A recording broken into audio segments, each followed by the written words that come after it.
Hoy vamos a ver si sabemos cómo está compuesto el Consejo Deliberante o destaparemos alguna olla propia de la política y del poder legislativo. Ya que, bueno, todos sabemos que Rojas, el intendente, ya se considera un vecinalista. Bueno, es más, los vecinalismos locales hacen referencia a este dato no menor, haciendo mención que, bueno, se dijo una cosa, se hace otra. Pero convengamos que el dinero fresco es necesario desde hace un tiempo, en realidad desde toda la vida. Por la plata baila el mono, decía mi abuela, y evidentemente hay muchas circunstancias que la política genera precisamente estos hechos. A libro cerrado en su momento, cuando recién asumieron, bueno, los concejales, 11 de ellos, 12 de ellos, pues votaron de tal forma que se produjo un aumento del 300 hasta el 500% de la tasa que nunca se resolvió, un descuento por el pago efectivo y cumplimiento, pero la realidad es que descomunal fue el aumento de tasas. Ahora, a este dato, bueno, había 5 bloques que conformaban el Consejo Deliberante y las circunstancias hicieron que se aprobara a libros cerrados, como se dice habitualmente. ¿Seguirá siendo lo mismo hoy en día? Para conseguir fondos frescos, pagar los salarios de mayo, de junio y el medio aguinaldo, pues hubo foto incluida. El señor intendente Roja junto con el gobernador Axel, es más, agregado con la vicegobernadora Magario. Por si fuera poco, Ginés González García, ministro de Salud de la Nación, para hacer la entrega de 3 respiradores y un montón de elementos necesarios para lo que es el distrito de Necochea. Y ahí esto por ahí hay que, bueno, agregarle quizás incluso unos 32 contagios de golpe que se produjeron en nuestro distrito. Salimos por una semana y media en los medios nacionales y a escasas horas de estos datos, bueno, ya sabemos que estos contagios por suerte no dieron resultados. Es que hasta la sospecha se generan y no es menor el tema. Y quizás lo más importante es que los fondos llegaron. Los fondos frescos, el vecinalismo o esta forma de presentar en la política que no está ni bien ni mal, sino que es elementos necesarios para que el vecino tome en cuenta. Ahora, ¿prosperará la denuncia que tiene el señor intendente por asistir a una peña? ¿Quedará en el olvido? La justicia local, creo que federal, ya está llevando adelante, se supone. Bueno, vio cómo es la justicia, lerda y a veces no segura o no eficiente o no eficaz. Porque los 12 o 13, 12 más uno, en el lugar que estuvieron comiendo en la peña, en abril, en el mes de abril, vio cuando estábamos todos encerrados, pero estos datos hicieron que hasta se encontraron casas usurpadas, porque sale, según el relato policial, uno de los vecinos diciendo esta es mi casa, y no era la casa, era de alguien que trabajaba o trabaja en el área eléctrica, para no dar nombres ni apellidos, porque no es nuestra realidad. Pero en la política tiene estos asuntos que podríamos decir no son propios de la política, quizás tampoco es necesario ser filósofo para tener una mirada distinta, menos ser moralistas, digo. Y evidentemente esta situación en la política genera, bueno, como es el arte de sacar provecho ante las situaciones que se presentan, el mejor resultado posible, por ahí se lleva puesto un montón de candidatos, hechos y circunstancias. Digo esto porque estos problemas que se sucedieron a través de esta cena, los que participaron en la misma, los que dijeron ser dueños de casa y aparentemente no eran dueños de casa, puede traer reflejados no solo situaciones de la política y de la justicia, sino también serios problemas en el consorcio de Puerto Quequén. ¿Por qué no?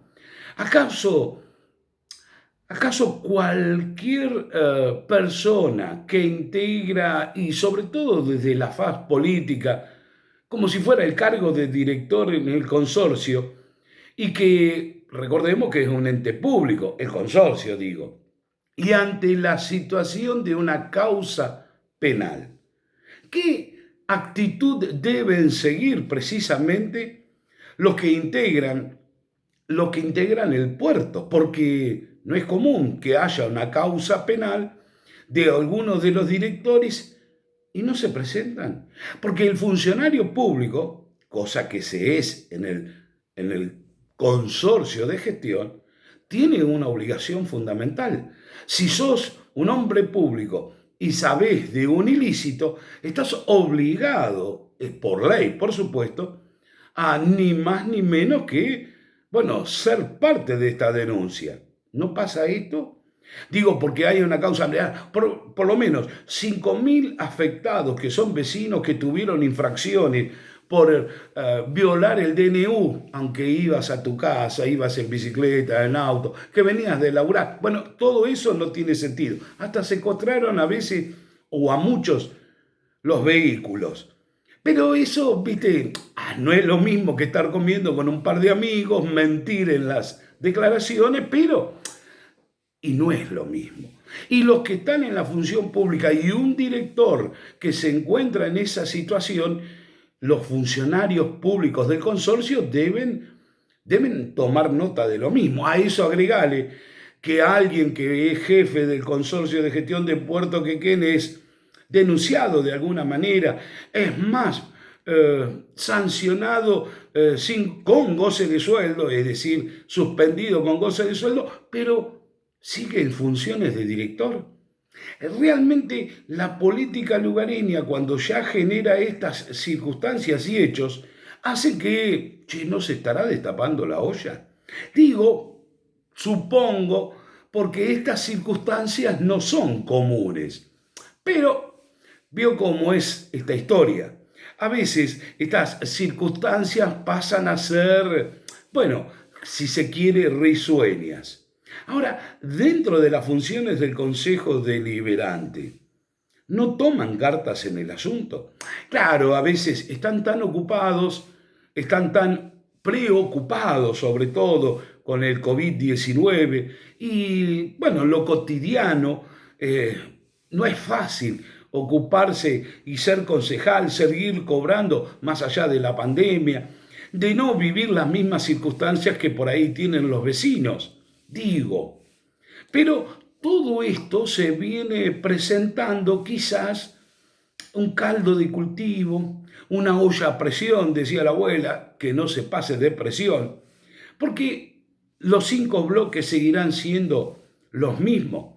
Podemos incluir en un bloque que sería el oficialismo, podemos incluirlo a Guillermo Sánchez, encabezaba la lista. Andrea Sabatini, que dejó de ser secretaria o subsecretaria de Turismo y volver al Consejo Liberante. El doctor Maximiliano Delfino, que dejó sus funciones en el Estado, y volvió al Consejo, siempre estuvo en el Consejo Liberante. Otro que fue director, Bartolomé Subillaga, director del puerto, o que conoce muy bien el puerto, y todo esto debería preocuparle, salvo que no le preocupe. A esto agréguele a Hernán Trigo Gutiérrez, que preside actualmente el Consejo Liberante, el abogado Marcelo Schwartz. Por ahí no tiene tanto conocimiento en lo que es la parte pública, sí más en lo privado. O Gabriela Góngora, que ya lleva varios años, y Luciana Jaume. Eso podríamos decir que es el bloque oficialista. Lo que está claro que Isini y Bayota, que provienen del PRO, tienen una mirada distinta y se diferencian de este bloque que sería el oficialismo. Lo mismo que Maizani y Cabretón, también requiere que tengan una mirada distinta más allá de los apoyos que se produjeron en determinados momentos, ¿no? Ahora, todos son funcionarios públicos. Y cuando toman conocimientos de hechos de otros funcionarios públicos, no tienen que actuar.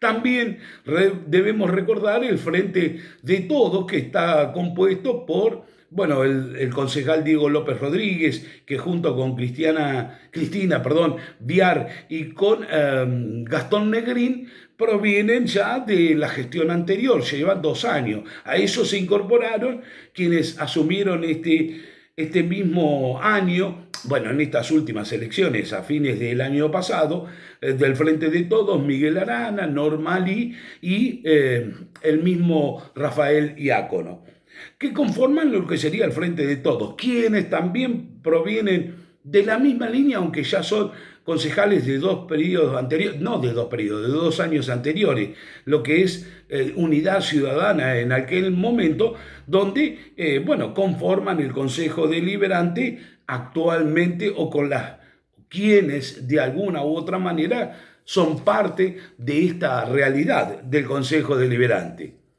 Ahora, hay que empezar a hacer reflexiones, ¿no? Si existen los acuerdos, se avalan como, bueno, el 300 a 500% de aumento, etcétera, etcétera, ¿qué harán con la recolección de residuos? ¿Qué harán con la basura? Bueno, siempre se habla de estos temas. ¿Qué pasará con el paseo de rocas? ¿Habrá alguna privatización disponible? El casino. Y así podemos enumerar una serie de circunstancias que, bueno, llevan adelante a pensar que esta olla a presión o esta olla se puede destapar en el Consejo Liberante, salvo, bueno, a ver, si tu político, el tuyo, el que vos de alguna manera llevas adelante, si los empresarios amigos de alguna manera te avalan, te felicitan, te palmean, es porque algún provecho deben estar sacando, ¿o no? Digo esto para que tengamos en cuenta que todas estas circunstancias están tapadas simplemente por un solo hecho. Se llama el COVID-19.